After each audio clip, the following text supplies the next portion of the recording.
नमस्कार, मेरा नाम डॉक्टर निशिकांत विभूते है।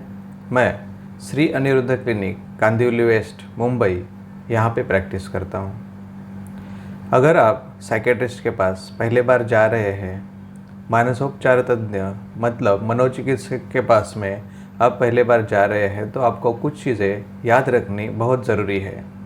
सबसे पहली चीज़ है आपका हिस्ट्री मतलब आपको कब से तकलीफ़ हो रही है, आपके मतलब जो भी बीमार है उस व्यक्ति को कब से तकलीफ़ हो रही है। उसके अलावा उसका बचपन कैसे था, कुछ परेशानी, कुछ पहले से मेडिकल हिस्ट्री है क्या, फैमिली हिस्ट्री, फैमिली में किसी को इस तरीके का या और किसी किस्म का बीमारी या फिर साइकोलॉजिकल कंडीशन है क्या, ये सब चीज़ें बताना, ये सब इन्फॉर्मेशन बताना बहुत ज़रूरी है। बाकी मेडिकल कंडीशंस के जैसे साइकोलॉजिकल डिसऑर्डर्स का नहीं होता है। साइकोलॉजिकल डिसऑर्डर्स में हिस्ट्री का बहुत इम्पोर्टेंट रोल होता है, क्योंकि अगर आप बराबर से हिस्ट्री नहीं बताओगे तो डॉक्टर आपकी जजमेंट बराबर से नहीं ले पाएंगे। इसलिए किसी भी चीज़ को, किसी भी इंफॉर्मेशन को बिल्कुल छुपाना नहीं है, हाइड नहीं करना है, एकदम खुले मन से बता देना है। ये बहुत ज़रूरी चीज़ है। दूसरा इम्पॉर्टेंट चीज़ है, आपकी हिस्ट्री सुनने के बाद डॉक्टर आपको प्रॉपरली इवैल्यूएट करेंगे। उनका क्लिनिकल जजमेंट का इस्तेमाल करके वो आपको क्या तकलीफ़ है, कौन से टाइप की कैटेगरी है, ये सब चीज़ें इवैल्यूएट करेंगे। उसके साथ में कभी कभी आपको कुछ ब्लड टेस्ट या साइकोलॉजिकल टेस्ट भी एडवाइस की जाएंगी, जिसकी वजह से जो डायग्नोसिस है, निदान क्या है, उसको अचीव करने में, समझने में मदद मिलती है। ट्रीटमेंट प्लान डॉक्टर आपको बताएंगे कि कितना टाइम ट्रीटमेंट चलेगा। मेडिसिन का डोज स्टार्ट में कम रहेगा, फिर धीरे धीरे बढ़ाते हुए थेराप्यूटिक लेवल पे जाएंगे, फिर कुछ मेंटेनेंस डोज होगा, उसका ड्यूरेशन कितना होगा। मेडिसिन के साथ में काउंसलिंग की रिक्वायरमेंट है क्या, काउंसलिंग में कौन से टाइप की काउंसलिंग की रिक्वायरमेंट है, ये सारी चीज़ें डॉक्टर आपके साथ में डिस्कस करेंगे। उसके अलावा जब आपको एक बार ट्रीटमेंट क्या है बताई गई, ट्रीटमेंट स्टार्ट हो गई, तो पेशेंट को बहुत ज़रूरी है कि ट्रीटमेंट रेगुलरली लेना। कॉम्प्लायंस का मतलब है कि हम जितने दिन के लिए हमको ट्रीटमेंट बताई गई है उतने दिन हम ट्रीटमेंट प्रॉपरली लें और फिर डॉक्टर को फॉलो बताएं। कभी कभी कुछ पेशेंट थोड़े दिनों में थोड़ा सा अच्छा लगने लगा तो दवा बंद कर देते हैं, जिसके वजह से उनको धीरे धीरे मेडिसिन का जो भी बेनिफिट है वो निकल जाता है और डिसऑर्डर इनकम्प्लीट ट्रीट होने की वजह से डिसऑर्डर के सिम्टम वापस ऊपर आने लगते हैं। तो पेशेंट बहुत कंफ्यूज हो जाते हैं और उनको ट्रीट करना बहुत डिफ़िकल्ट होता है। इसलिए ट्रीटमेंट अपने मन से खुद बंद करना एकदम गलत बात है, जिसकी वजह से गलत फहमियाँ तैयार होने लगती हैं। ट्रीटमेंट का ड्यूरेशन डॉक्टर आपको बताएंगे, उतना ड्यूरेशन के लिए आपको डॉक्टर के ऑब्जर्वेशन में ट्रीटमेंट लेनी है। डॉक्टर के एक्सपर्ट ऑब्जर्वेशन की बहुत ज़रूरत है। ऐसा नहीं करना है कि डॉक्टर ने बता दिया तो दवा लेते गए अपने मन से, कितने भी दिन ले रहे हैं और फिर बहुत दिनों के बाद में, सालों के बाद में डॉक्टर को जाके बता रहे हैं। ऐसा बिल्कुल नहीं करना चाहिए। ऐसा करना आपके लिए हानिकारक हो सकता है। कुछ मेडिसिन्स एक पर्टिकुलर टाइम तक ही देनी चाहिए, उसके बाद में वो कम करने चाहिए।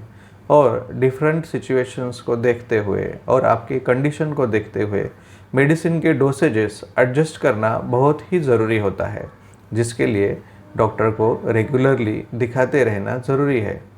एक पर्टिकुलर ड्यूरेशन के बाद में ट्रीटमेंट वो ग्रेजुअली कम भी हो सकता है, बंद भी हो सकता है।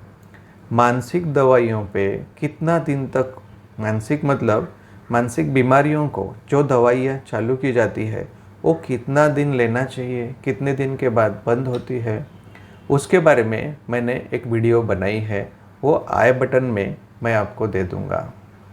इसके अलावा जब आप प्रॉपरली ट्रीटमेंट लेते हैं, कभी कभी ऐसा इशू आ सकता है कि आपको साइड इफ़ेक्ट मतलब आड़ असर आ सकते हैं, जैसे कि ज़्यादा नींद आना, वज़न बढ़ना, वज़न कम हो जाना, पीरियड्स मतलब माहवारी, मेंस्ट्रुअल साइकिल डिले हो जाना, ऐसे अलग अलग टाइप के साइड इफ़ेक्ट आने की पॉसिबिलिटी होती है। साइड इफ़ेक्ट ना आए इसके लिए डॉक्टर बहुत केयरफुली मेडिसिन चूज़ करते हैं।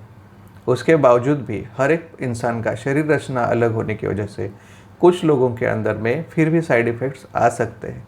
तो अकॉर्डिंगली आपको डॉक्टर को रेगुलरली जाके बताना चाहिए कि अभी मुझे ये साइड इफ़ेक्ट आ रहा है, मुझे ज़्यादा नींद आ रही है, कुछ भी प्रॉब्लम है तो आप डॉक्टर के साथ में फ्रीली डिस्कस करिए। अगर आपको जो प्रॉब्लम आ रही है वो बताने के बाद में डॉक्टर दूसरा टाइप का मेडिसिन देंगे या फिर मेडिसिन के डोज कम ज़्यादा जो भी रिक्वायर्ड है वो चीज़ करेंगे, जिससे आपका आड़ असर निकल जाएगा, लेकिन मेडिसिन का बेनिफिट आपको ज़रूर मिलते रहेगा। इस तरीके से कम्युनिकेशन रखना और साइड इफ़ेक्ट को मैनेज करना बहुत ज़रूरी होता है। एक किस्म का संवाद, मतलब पेशेंट और डॉक्टर के बीच में संवाद होना बहुत ही ज़रूरी है।